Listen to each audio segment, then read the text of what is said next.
없으면 함께 말씀 봅시다. 1차 세계대전 당시에 이런 일이 있었어요. 이건 실화예요. 영국군하고 독일군하고 대치 상태였습니다. 서부전선에서 대치하는 중이었어요. 그때가 크리스마스 이브였습니다. 이브. 이 전쟁이 일어나게 한 높으신 분들은 크리스마스 이브 파티를 즐기면서 따뜻한 방 안에서 노래하면서 춤추고 즐기고 있을 때 불쌍한 병사들은 그리고 하급 지휘관들은 그 서부전선에서 추위에 떨면서 꽁꽁 언 식사를 해 가며 그렇게 이분 날을 보내고 있었습니다. 이 환경은 영국에게만 혹은 뭐 독일에게만 가혹했던 게 아니에요. 양쪽 군인 전부 다 아주 혹독한 그런 환경 속에서 몇 미터 앞에 우리 군 참호가 있고 몇 미터 앞에 상대방이 참호가 있어서 까딱 잘못하면 목숨이 위태로운 그런 상황 가운데 있었습니다. 근데 독일군 진영에서 찬양이 들리는 거예요. 고요한 밤 거룩한 밤. 너무나도 그 자기들의 신세가 지금 처량하고 또 크리스마스 이브니까 예수님 탄생하신 그날을 기억하고 있는 병사들이 고요한 밤 거룩한 밤 찬양하면서 그날을 나름대로 마음속에 품고 있었던 겁니다. 근데 그 노랫소리가 불과 몇십 미터 앞에 있는 영국군의 참호에까지 들려요. 어떻게 했을까요? 같이 부릅니다. 같이 불러요. 같이 고요한 밤 거룩한 밤을 같이 노래하고 있고요. 어느 순간 영국군 쪽에서 도저히 참지 못하고 한 명이 걸어 올라옵니다. 참호에서 나와요. 독일군에서는 깜짝 놀라서 총을 겨누지만 빈손으로 올라온 걸 보고 총을 쏘지 않습니다. 그리고 그 자리에서 함께 모여서 크리스마스 파티를 하고요. 전쟁 중이에요. 근데 크리스마스 파티를 하고요. 다음 날엔 또 만나서 함께 또 축구를 합니다. 어떻게 이런 일이 있을 수 있을까요? 어떻게? 위에서 휴전하자라고 얘기한 것도 아니에요. 자기들끼리 자체적으로 휴전을 한 겁니다. 자체적으로. 적으로 보던 시선에서 흘러나오는 찬양으로 인해 함께 같은 마음을 품고 나니까 적이 아니라 같은 사람으로 보이는 거예요. 서로가 사람으로 보니까 놀라운 결과가 일어났죠. 각자 나라는 달랐지만 아니 아예 적군이었지만 유니티 하나됨을 이루는 거예요. 가장 불가능해 보이는 곳에서 하나 되는 놀라운 역사가 일어납니다. 오늘 본문인 빌립보서는요. 바울이 감옥에 있을 때 쓴 서신입니다. 물론 진짜 감옥은 아니고 가택 연금 중이었던 상황이었어요. 자기 집에 갇혀 있는 상태. 이 가택 연금 중인 사도 바울에게는 수많은 사람들이 찾아와서 말씀을 배우고 가고요. 사도 바울도 그 자리에서 편지를 써서 여러 교회들에게 보냅니다. 그래서 이 가택 연금이라고 하는 시간이 되게 아주 소중한 시간이었어요. 그걸로 인해 여러 교회들을 든든히 세웠습니다. 오늘 본문인 이 빌립보서도 마찬가지예요. 이 편지 수시하는 빌립보 교회는요.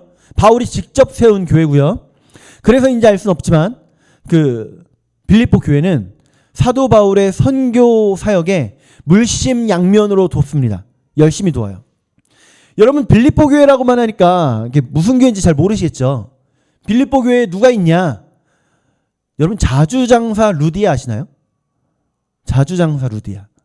잘 모르시나요? 옷감을 파는 장사꾼인데 나름 사업가인데 이분이 참 돈이 많았습니다. 그래서 사도 바울을 위해서 많이 물질로 후원하던 사람이에요. 루디아. 그리고 유오디아와 순두계라고 하는 뭐 목사님들 설교하실 때 농담 삼아 권사님이라고 두 권사님이라고 표현하는 그 유오디아와 순두계라는 사람들이 있었어요. 이 둘이 사이가 정말 안 좋았습니다. 오늘 이 빌립보서에서 가장 중요하게 다루는 내용이 하나됨이에요. 분열이 되어 가기 때문에 바울은 하나 되어야 한다라는 이야기를 하는 겁니다. 하나님께서 바울을 통해 빌립보 교회에게 하나가 되어라 라고 말씀하시는 거예요. 이분들 이 두 분 유오디아와 순두계 이 두 분의 싸움이요. 그렇게 가벼운 싸움이 아니었어요. 교회가 두 동강 나게 생겨버린 거예요. 지금. 여러분 조금만 큰 교회 가도 김장하잖아요. 그죠? 이제 김장할 때 됐나요? 이제 하나 둘씩 김장하겠죠? 그죠? 우리도 김장할까요? 힘들어요. 김장을 할 때 여러 이런 경우들 정말 많아요. 두 분의 권사님, 세 분의 권사님이 모여서 싸워요. 이제 한 6시간 소금물에 푹 절여놨으니까 이제 뒤집어야 된다.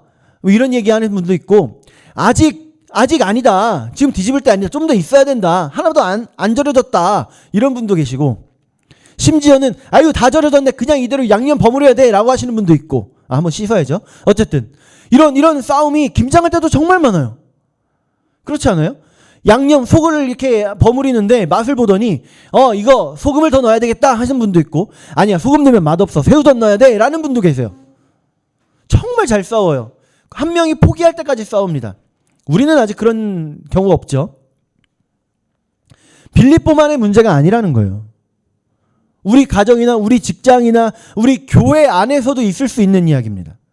겉으로는 되게 행복해 보이고 되게 화목해 보여도 사실 속에서는 곪고 있을 수도 있는 거예요.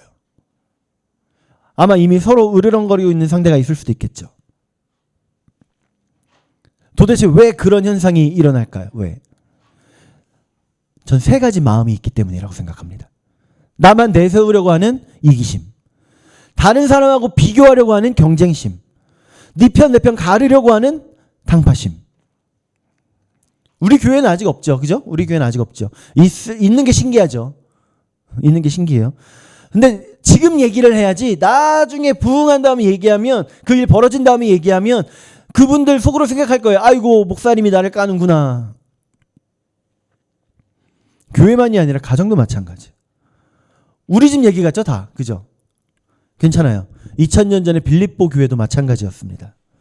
어쨌든 빌립보 교회의 가장 큰 문제가 뭐였다고요? 분열. 그래서 하나님께서는 사도 바울을 통해 이렇게 선포하십니다. 1절 말씀 봅시다. 1절 시작.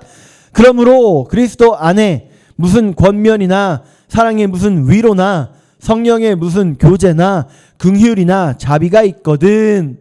아멘. 간절히 부탁드립니다. 반드시 기억합시다. 저도 그렇고요. 여러분들도 마찬가지예요. 내가 그리스도께 받은 위로, 성령 안에서 나는 교제, 긍휼이나 자비가 있다면, 혹 그게 아주 조금이라도 기억나는 게 있다면 그 이후 2절, 3절, 4절 나오는 말씀처럼 그렇게 행동해라. 놀라운 은혜 받은 자답게 행동해라. 그렇게 하나됨을 이루어가라. 그렇게 하나됨을 이뤄가기 위해 실천하는 교회는 물론이고, 실천이요. 네, 교회는 물론이고요. 가정에서나 학교에서나 마찬가지예요. 직장에서도 마찬가지입니다. 실천하기 위한 3가지 원칙. 자, 첫째, 여러분 트랙에서 내려오세요. 트랙에서 내려오세요. 3절 봅시다. 3절 시작. 아무 일에든지 다툼이나 허영으로 하지 말고. 아멘. 여기 중요한 단어 2개가 나왔죠. 뭐랑 뭐요? 다툼하고 허영. 다툼이 뭘까요? 다툼. 왜 다투게 되죠? 이기적이니까. 나만 다 얻으려고 하니까. 이기적이니까. 그럼 허영은요? 헛된 영광을 이야기하는 거예요. 이기적인 야망이 있고 헛된 영광을 쫓다 보니까 나의 욕심 때문에 공동체가 갈라져 버리더라는 겁니다. 여러분 경쟁의 트랙에서 이제 그만 내려오세요. 근데 경쟁이 나빠요? 경쟁이 나빠요? 안 나빠요. 사람은 경쟁하면서 발전합니다. 경쟁으로 인해서 발전하고 경쟁으로 인해서 더 나아집니다. 맞아요. 당연한 거예요. 그런데 여기서 경쟁의 트랙에서 내려와야 되는 그 트랙은요, 헛된 영광, 공허한 경쟁을 하려고 하는 그런 트랙에서 내려오라는 거예요. 그런 헛된 영광이나 이기적인 야망, 그 트랙을 이제 멈추라는 겁니다. 더 높아져야 되고 더 많이 가져야 되고, 그리고는 결국 더 얻는 건 텅 빈 영광. 하나님께서는 사도 바울을 통해 말씀하십니다. 거기서 이만 내려오세요. 그럼 여러분 경쟁 어떻게 해야 돼요? 분명히 경쟁 좋은 거라고 했잖아요. 근데 왜 경쟁을 하지 말라 그래요? 그럼 어떤 경쟁을 해야 되는 거죠? 어떻게? 경쟁은 내가 목표가 되는 경쟁이 아니에요. 내가 생각한 것을 이루고자 하는 경쟁이 아닙니다. 나를 높이는 경쟁이 아니에요. 내 목표가 경쟁이 되는 게 아니라 하나님.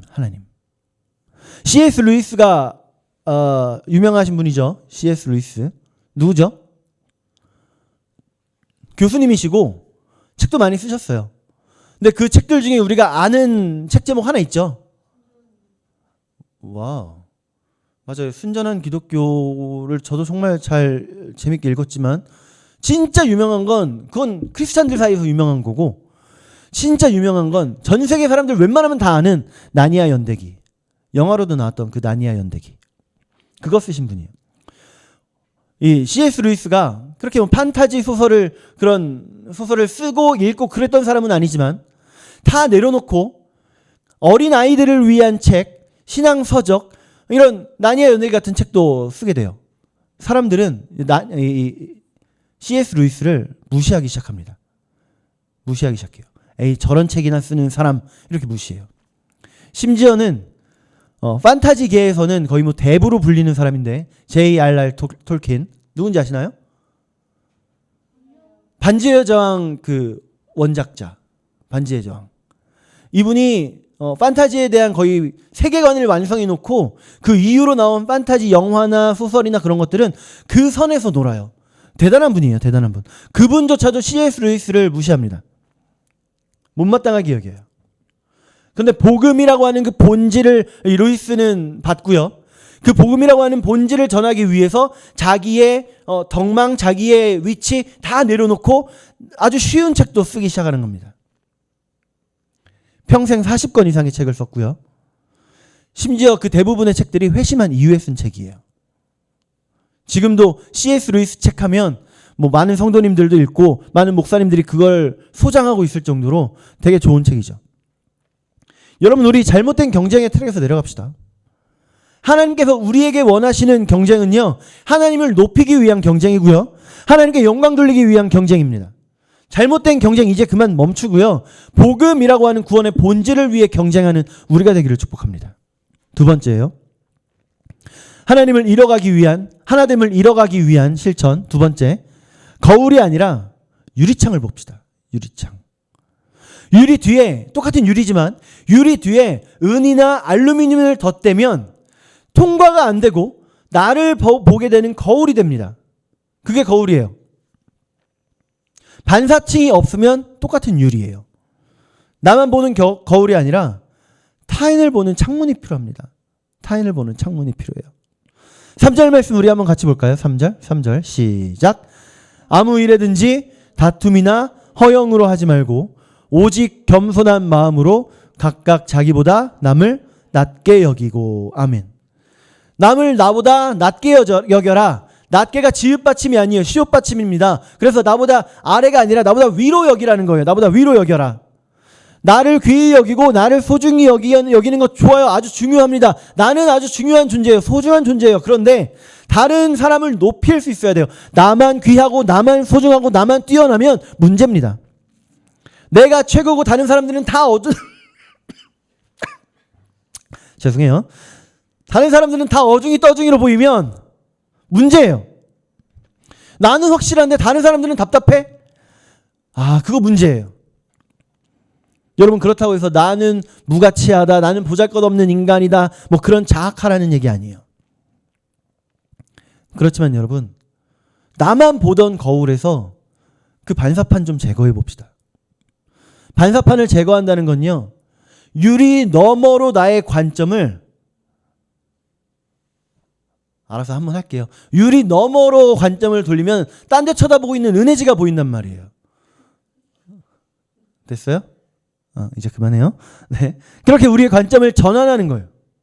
내 주장이나 내 경험이나 내 판단이 항상 옳다라고 하는 교만은 이제 좀 버리자고요. 이렇게 이야기하는 저 사람은 뭔가 이유가 있겠지. 저 사람 내가 경험하지 못한 다른 경험이 있겠지. 나에게 없는 지식이 저 사람에게도 있겠지. 그러다 잘못되면요. 내 말대로 내 얘기대로 내가 주장했던 대로 했으면 이런 문제 안 생기잖아. 이러면 도루묵이에요.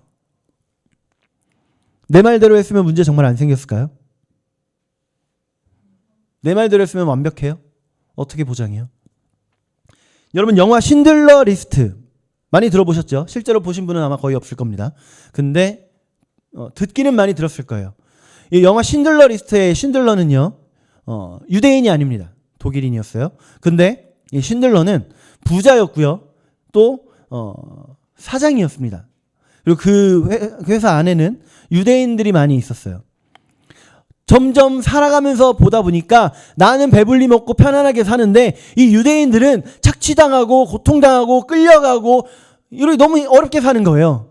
그 모습을 계속해서 보게 되니까 쉰들러의 마음에 측은지심이 들어갑니다. 그래서 자기의 모든 소유를 다 팔아서 1200명이라고 하는 유대인들을 구출을 합니다. 구출해요. 그리고 1200명을 구출한 이후에 이 쉰들러가 하는 말이 뭐냐면, 내가 왜 돈을 더 많이 안 벌었을까? 더 많이 벌었으면 더 많은 유대인을 구출할 수 있었을 텐데, 내 옷에 왜 배지가 여기 있지? 금배지가 왜 있지? 이것까지 팔았으면 한 명 더 구할 수 있었을 텐데, 내 차, 나 이거 왜 안 팔았지? 이 차 팔았으면 한 5명은 구했을 텐데.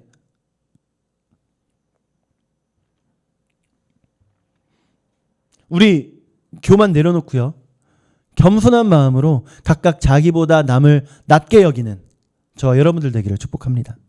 세 번째는요, 하나됨을 위해서 우리는요, 내 일의 울타리를 넘어서 남의 일에 손을 내밀어 봅시다. 정말 어려워요. 자, 4절 봅시다. 4절 시작. 각각 자기 일을 돌볼 뿐더러 또한 각각 다른 사람들의 일을 돌보아 나의 기쁨을 충만하게 하라. 아멘. 앞에 두 번째가 겸손에 대한 이야기였다면 이 세 번째는 태도에 대한 이야기, 행동에 대한 이야기입니다. 행동에 대한 이야기. 그리스도인은 내 앞가림만 잘하면 되는 사람들이 아니에요. 내 일에만 머무르면 되는 사람이 아닙니다. 나의 구원 문제, 나의 축복 문제, 나의 은혜 문제, 이것만 챙기면 끝나는 게 아니에요. 그걸 넘어서야 되는 사람들입니다. 하나님께서 사도 바울을 통해 우리의 시야를 넓혀라 라고 말씀을 하시는 거예요. 그 주의 깊게 살피면서 관심을 가지려면 먼저 해결해야 할 문제가 있어요. 먼저 해결해야 할 문제. 무관심. 사실 여러분은 모르겠어요. 근데 저한테는 너무 어려운 일이에요. 다른 사람에게 관심을 갖는다? 저 정말 어렵습니다. 저는 뭘 웃어요. 당신도 개인주의자잖아요. 사실 우리 거의 다 개인주의자잖아요. 남을 돌아보지 못하는 거 사실 우리 모두의 모습 아니에요? 그런 사람이 저예요. 네, 그런 사람이 저예요. 여러분은 안 그러셨으면 좋겠습니다. 한국의 슈바이처라고 불리는 사람이 있어요.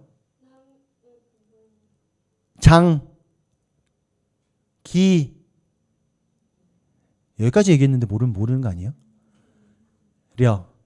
장기려 박사. 6.25 때 사람입니다. 6.25 때. 6.25 때 다 이제 대한민국이 쭉 밀려 내려가서 부산까지 가죠. 그 부산에다가 천막으로 교회를 만들고 그리고 피난민들을 진료하던 분이 장기려 박사님입니다. 복음병원이라고 이름을 했고요. 그 병원에서 많은 피난민들을 진료하기도 했고 계속 시간이 가면서 병원 건물도 세워지고 했지만 그럼에도 불구하고 본인은 옥탑방에서 생활을 하는 그런 분이었어요. 한 번은 돈 없는 분이 치료를 받고 나서 돈을 못 내고 쩔쩔매고 있으니까 뒷문으로 살짝 빠져나가게 도와주고 자기가 대신 병원비를 내는. 자기가 병원비 낼 거면 굳이 왜 도망가게 했을까? 신기하긴 하지만 실화랍니다. 어떻게 이렇게 할 수 있었을까요? 어떻게? 장기려 박사님이 이렇게 고백을 합니다. 의사는 환자를 위해 존재해야지 돈을 위해 존재해서는 안 된다. 사랑하는 여러분, 나를 넘어 남을 볼 수 있는 우리가 되기를 축복합니다. 우리에게 필요한 건요, 다른 사람의 아픔에 손을 내밀어 주는 거, 다른 사람의 괴로움에 함께 하는 거, 우산이 되어 주는 거. 정리하면요, 에베소서 4장 3절 말씀 한번 볼까요? 우리가 지금까지 본 건 빌립보서고요. 이건 에베소서예요. 4장 3절 같이 읽어봅시다. 시작. 평안에 매는 줄로 성령이 하나 되게 하신 것을 힘써 지키라. 아멘. 우리는 그리스도인으로서 예수님의 뜻대로 살아가야 할 의무가 있습니다. 하나됨을 지켜야 할 의무가 있어요. 그게 바로 빌립보서, 다시 우리 본문으로 넘어가면 읽지 않은 5절의 말씀 함께 읽어볼까요? 시작. 너희 안에 이 마음을 품으라. 곧 그리스도 예수의 마음이니. 예수님의 마음이기 때문입니다. 예수님께서 자기 일만 생각하셨다면 하늘 높은 보좌에 그대로 계셨어야만 해요.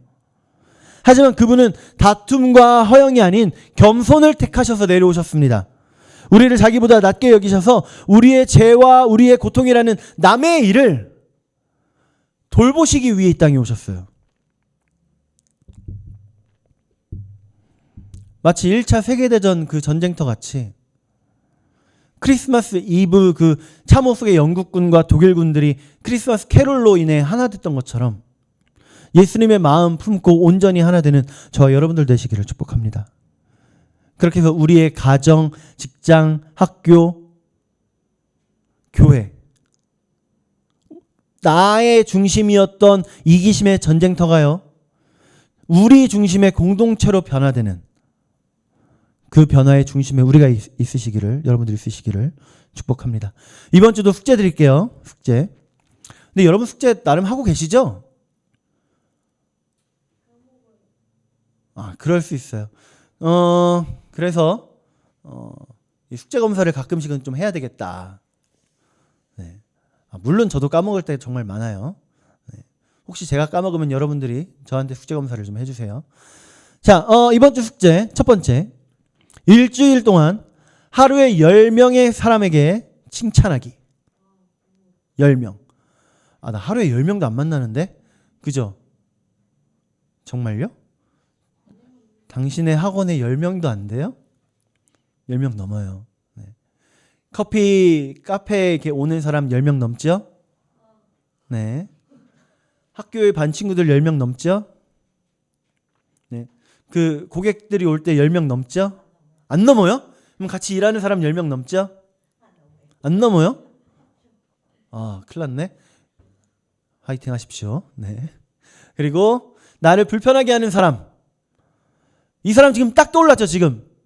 네, 그 사람 한번 진지하게 5분 정도 생각해 보기. 저 사람이 왜 그랬을까? 저 사람 무슨 생각으로 그랬을까? 지금 나라고 지금 그러고 있는 거죠. 그래요. 네, 좀 이해해 줄 수 있는. 네. 그리고 하루에 한 명에게 도움 주기. 뭐 적선하라는 뜻 아니에요. 그 사람이 손이 부족할 때, 어려워하고 있을 때 도와주는, 네, 그런 걸 얘기하는 겁니다. 네, 그렇게 해서 하나됨을 실천하는 저와 여러분들 되시기를 축복합니다. 기도하겠습니다.